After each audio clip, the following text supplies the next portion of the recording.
Hi friends, rava khichdi தான் செய்ய போகிறோம். நல்லா கல்யாண வீட்டில் செய்கிற மாதிரி ரவா கிச்சடி. அதுக்கு நான் இந்த மாதிரி வெள்ளை ரவை, வறுத்த ரவை, வறுக்காத ரவை எது உங்ககிட்ட இருக்கோ அதை எடுத்துக்கோங்க. அதுக்கப்புறம் கேரட் இந்த மாதிரி குட்டி குட்டியாக கட் பண்ணி எடுத்துக்கோங்க. அப்புறம் ஒரு 4 பீன்ஸை இந்த மாதிரி குட்டி குட்டியாக கட் பண்ணி எடுத்துக்கோங்க. அப்புறம் ஒரு பெரிய வெங்காயம் இந்த மாதிரி கட் பண்ணி எடுத்துக்கங்க. கொஞ்சோண்டு கொத்தமல்லி இலைகள் எடுத்துக்கங்க. அதுக்கப்புறம் ஒரு நல்ல பெரிய தக்காளியாக ஒரு தக்காளி எடுத்துக்கங்க. அதுக்கப்புறம் 2 பச்சை மிளகாய், ஒரு கொத்து கறிவேப்பிலை எடுத்துக்கங்க. அதுக்கப்புறம் தாளிப்பு கடுகு, கடலைப்பருப்பு, கொஞ்சோண்டு இஞ்சியை நசுக்கி எடுத்துக்கங்க. அதுக்கப்புறம் கொஞ்சோண்டு மஞ்சள் தூள். இவ்வளோதாங்க இந்த ரவா கிச்சடிக்கு தேவையான பொருள். வாங்க ஃபஸ்ட்டு ரவையை நல்லா வறுத்து எடுத்துக்கலாம். நீங்கள் வறுத்த ரவை, வறுக்காத ரவை எந்த ரவை எடுத்தாலும் ஃபஸ்ட்டு ஒரு டைம் நல்லா லோ ஃப்ளேமில் வச்சு வறுத்து எடுத்துக்குங்க. இந்த மாதிரி வறுத்து செய்யும்போது ரவை கிச்சடி சூப்பராக வரும். அடுப்பை ரொம்பவுமே லோ ஃப்ளேமில் வச்சு நல்லா வறுத்து எடுத்துக்குங்க. ரவை லைட்டாக சூடானால் போதும். இது ஒரு வேறு பிளேட்டுக்கு ட்ரான்ஸ்ஃபர் பண்ணி வச்சுருங்க. அதுக்கப்புறம் ஒரு சட்டி வச்சு அதில் 4 ஸ்பூன்லேருந்து 5 ஸ்பூன் தாராளமாக எண்ணெய் ஊற்றுங்க. அதுக்கப்புறம் எண்ணெய் ஹீட் ஆனதுக்கப்புறம் கடுகு, கடலைப்பருப்பு சேர்த்துக்குங்க. இந்த ரவா கிச்சடிக்கு எண்ணெய் நிறையா ஊற்றினா தாங்க நல்லாயிருக்கும். கடுகு, கடலைப்பருப்பு பொரிஞ்சதுக்கப்புறம் கட் பண்ணி வச்சுருக்கிற பெரிய வெங்காயத்தை சேர்த்துக்குங்க. பெரிய வெங்காயம் சேர்த்ததுக்கப்புறம் நல்லா வதக்கி விட்டுக்குங்க.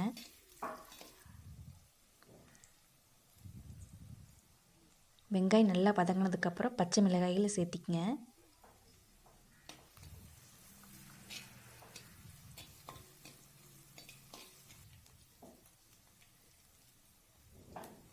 அதுக்கப்புறம் கட் பண்ணி வச்சுருக்கிற கேரட், பீன்ஸ் இதெல்லாம் சேர்த்துக்குங்க. உங்களுக்கு பட்டாணி போட்டால் பிடிக்குன்னா பட்டாணியும் கூட பச்சை பட்டாணியை சேர்த்துக்குங்க. கேரட் சேர்த்து வதங்கினதுக்கப்புறம் பீன்ஸ் சேர்த்துக்குங்க.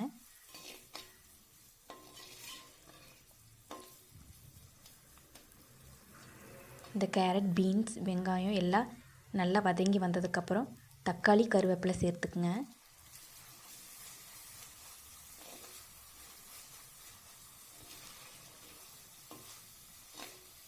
ப்ளெயினாக வெள்ளை உப்புமா செய்கிறதுக்கு இந்த மாதிரி கிச்சடியாக செஞ்சு கொடுங்க. எல்லோரும் நல்லா சாப்பிடுவாங்க. ஒரு 5 நிமிஷம் மூடி போட்டு நல்லா வேக விட்டுடுங்க. இந்த எண்ணெயிலேயே இந்த கேரட், பீன்ஸ், தக்காளி எல்லாம் நல்லா வதங்கி வரட்டும். தண்ணி எதுவும் இப்போ சேர்க்க வேண்டாம். பாருங்கள், இப்போ கால்வாசி இந்த கேரட், பீன்ஸ் எல்லாம் நல்லா வதங்கி வந்துருச்சு. இப்போ நசுக்க வச்ச இஞ்சியை சேர்த்துக்குங்க. உங்களுக்கு இஞ்சியை குட்டி குட்டியாக கட் பண்ணி கூட சேர்க்கலாம். வாய்க்கு வந்தால் பிடிக்காதுன்னா இந்த மாதிரி நசுக்கி சேர்த்துக்குங்க. இந்த இஞ்சியெல்லாம் சேர்த்து நல்லா வதக்கி விடுங்க. பாருங்கள், இப்போ எல்லாம் நல்லா வதங்கி வந்துருச்சு. இந்த டைமில் மஞ்சள் தூள் சேர்த்துக்குங்க. மஞ்சள் தூள் சேர்க்கும்போது கலர் நல்லா சூப்பராக வருங்க. இதுக்கப்புறம் இந்த ரவா கிச்சடிக்கு மொத்தமாக 4 கப் தண்ணி தேவைப்படும். இப்போ ஃபஸ்ட்டு இந்த காய்கறிகள் வேகிறதுக்கு 1 கப் தண்ணி ஊற்றிக்கங்க. இந்த கப்பில் நான் 1 கப் ரவை எடுத்தேன். அதுக்கு 4 கப் தண்ணி தேவைப்படும். 1 கப் மட்டும் இப்போ காய்கறிகள் வேகிறதுக்கு சேர்த்துக்கலாம். தண்ணி ஊற்றினதுக்கப்புறம் ஒரு 10 நிமிஷம் மூடி போட்டு வேக விட்டுடுங்க. பாருங்கள், 10 நிமிஷத்துக்கு அப்புறம் இந்த காய்கறிகளெல்லாம் நல்லா 50% மேலே நல்லா வெந்துருச்சு. இந்த டைமில் மீதி வச்சுருக்கிற 3 கப் தண்ணியும் சேர்த்துக்குங்க.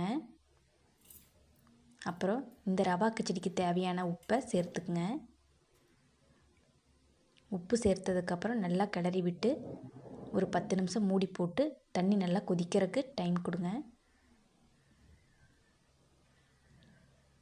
10 நிமிஷத்துக்கு பார்த்திங்கன்னா எல்லாம் நல்லா கொதித்து வர ஸ்டார்ட் ஆயிடுச்சு.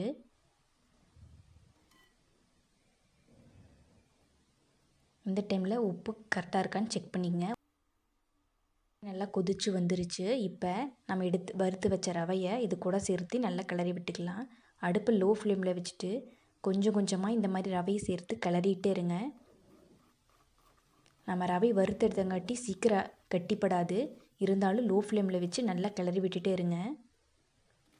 பாருங்கள், கொஞ்சம் கூட கட்டி பிடிக்கவே இல்லை. இந்த மாதிரி கிளறி விட்டுட்டே இருந்திங்கன்னா ரவை கொட்டும் போது ரவை கெட்டிப்படாது. அடுப்பு லோ ஃப்ளேமில் வச்சுக்கோங்க. இந்த மாதிரி 2 டைம் நல்லா கிளறி விட்டு ஒரு மூடி போட்டு 10 நிமிஷம் அப்படியே விட்டுருங்க. ஏன்னா ரவை கொதிக்க எல்லாம் தெறிக்க ஆரம்பிச்சிரும். லோ ஃப்ளேமில் வச்சு 10 நிமிஷம் மூடி போட்டு அப்படியே விட்டுருங்க.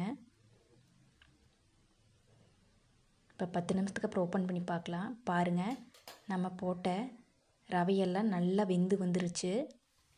இருக்கிற தண்ணி ஃபுல்லாக உறிஞ்சி எடுத்துருச்சு. ரவா கிச்சடியும் சூப்பராக தயாரி வந்துடுச்சு.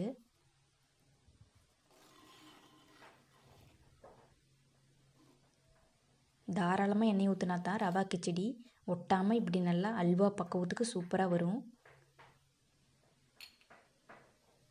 இப்போ கடைசியாக கொத்தமல்லி இலைகளை சேர்த்து கிளறி விட்டு அடுப்பு ஆஃப் பண்ணி இறக்கிடுங்க.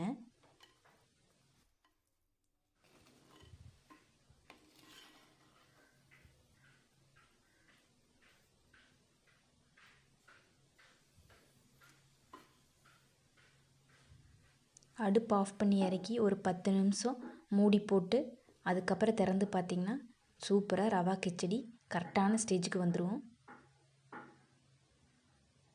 பாருங்கள், ஃபஸ்ட்டு கொஞ்சம் கொல கொலன்னு இருந்துச்சு, இப்போ சூப்பரான கன்சிஸ்டன்சிக்கு வந்துருச்சு. அவ்வளோதாங்க, கல்யாண வீட்டில் செய்யக்கூடிய ரவா கிச்சடி குயிக்காக சூப்பராக ரெடியாகி வந்துருச்சு. எப்பவும் போல் உப்புமா செய்யாமல் இந்த மாதிரி காய்கறிகளெல்லாம் சேர்த்து ரவா கிச்சடியாக செஞ்சு கொடுங்க. எல்லோரும் விரும்பி சாப்பிடுவாங்க. பாருங்கள் எப்படி அல்வா மாதிரி வருதுன்னு. கொஞ்சம் தாராளமாக எண்ணெய் ஊற்றினா தான் ரவா கிச்சடி இந்த மாதிரி அல்வா மாதிரி வரும். அவ்வளோதாங்க, நீங்களும் செஞ்சு பார்த்துட்டு டேஸ்ட் எப்படி இருக்குன்னு சொல்லுங்கள்.